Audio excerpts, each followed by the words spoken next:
আন্তর্জাতিক সময়ের সঙ্গে আছি আমি জাফর সাদিক। প্রয়োজনে ইরানে আবারও হামলা চালানো হবে বলে হুঁশিয়ারি দিয়েছেন মার্কিন প্রেসিডেন্ট ডোনাল্ড ট্রাম্প।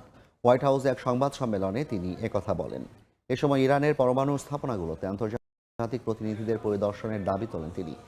যুদ্ধ থামলেও সব ধরনের প্রস্তুতি নিয়ে সেনাদের সোচ্চার থাকার আহ্বান জানিয়েছেন ইসরায়েলি প্রতিরক্ষা মন্ত্রী। এদিকে ইসরায়েলি হামলায় নিহত শীর্ষ সামরিক কর্মকর্তাদের জানাজায় তেহরানে মানুষের ঢল নেমেছে। শোক সমবেদনায় ইসরায়েলি হামলায় নিহতদের স্মরণ করলেন ইরানিরা। শনিবার তেহরানের রাস্তায় ঢল নামে শোকাহত হাজারো মানুষের।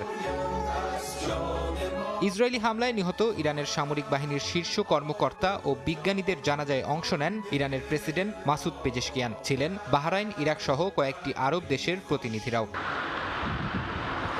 যুদ্ধ থামলেও থেমে নেই ইরান ইসরায়েল উত্তেজনা। কূটনৈতিক পর্যায়ে এখনো দুই দেশের মধ্যে চলছে রেষারেষি। ইসরায়েলের প্রতিরক্ষা মন্ত্রী ইসরায়েল কাজ সেনাবাহিনীকে নির্দেশ দিয়েছেন এনফোর্সমেন্ট প্ল্যান তৈরি করতে, ইসরায়েলের আকাশ নিয়ন্ত্রণ ধরে রাখা, ইরানের পারমাণবিক ও ক্ষেপণাস্ত্র কর্মসূচি থামানো এবং সন্ত্রাসী কর্মকাণ্ডে ইরানের সহায়তার জবাব দেওয়ার জন্য এই পরিকল্পনা বলে জানান তিনি।